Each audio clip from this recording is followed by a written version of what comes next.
Punta po kami dito sa grandstand dahil po sa gera kasi wala na po kaming ibang matuluyan.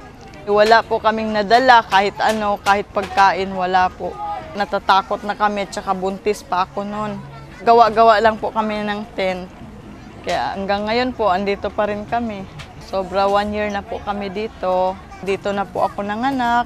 Dito na rin namatay yung anak ko. Marami na po dito namamatay. Bata, matanda. Marami na po dito. Halos araw-araw nga. Yung anak ko, nagtai-tai po siya, diarrhea, tsaka sumusuka. Dinala ko po siya sa General Hospital po.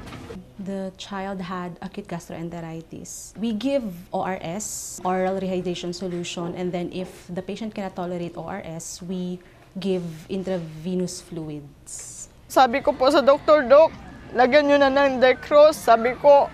Tapos sabi ng doktor, kailangan yung laboratory. Doon na po kami, naglaboratory na kami. Ayun po, pabalik-balik po kami hinutusan. Sabi niya, punta ka ng ICU, pati sa mga billing, punta ka. Wala po kami magawa kasi doktor sila, mataas po sila. We cannot actually hold her in this hospital if she wants to seek treatment elsewhere. Umuwi na po kami kasi wala po talaga, sobra kadaming tao, ma'am. The hospital laboratory will always have patients. Dinala ko po siya sa sa private, yung sa Bren Hospital. The time when she took the child to another institution should have been spent rehydrating the child here. So I think that was where it went wrong.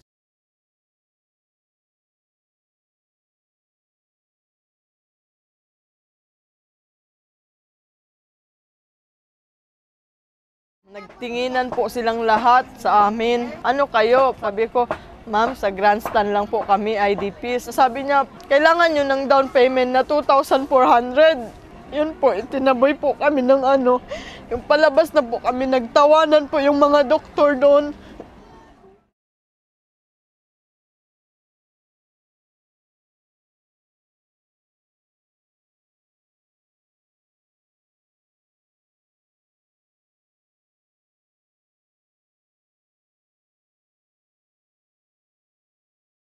Dinala ko po siya sa General. Pumasok po kami ng 7:50 po ng gabi. The patient came in, was admitted at 12 because that's the time that they came in, during midnight. That's what the records show. I think that's what the record shows. 7:30 na po yun, mag 7:55 na po. Yes, so they came in the emergency room at 7:50. Sabi ko, sir, wag mo na i-standby yung anak ko. Sabi ko, Dok, maawa naman kayo, Dok. Sumusuka na po yung anak ko. Sabi niya, dyan muna kayo yung sa gilid, sa may pinto, na pangalawang pinto po, doon sa room 1. Sabi niya, dyan muna kayo maghintay, puntahan ko lang kayo.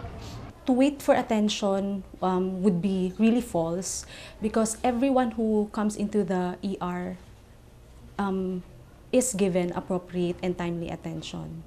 Punta na naman po ako sa doktor. Sabi ko, Dok, sige na po, lagyan nyo na ng dextrose yung anak ko. Sabi ko, pagka ganun ko po yung paa ng anak ko, sobrang lamig, parang ice.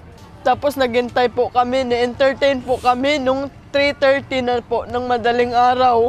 It's not true that the patient was made to wait for 8 hours at the emergency room, or the patient was made to wait 8 hours before attention was given. The patient was given the appropriate attention and timely attention from this institution, from the hospital. 8 hours po siguro kami naghintay hanggang sa namatay yung anak ko ng 4 o'clock. There were lapses, I think, from the time the mother brought the child to the hospital and then she took the child home again, and then when the LBM recurred, she took the child back to the hospital.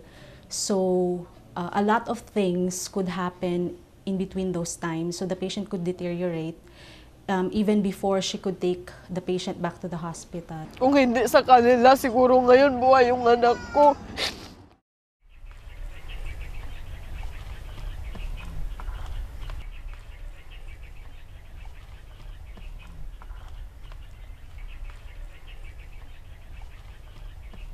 Sa September 9 po, anniversary po ng gera. September 10, 30 days na naman ng anak ko. Ngayon po, yung kapatid na naman po, may sakit.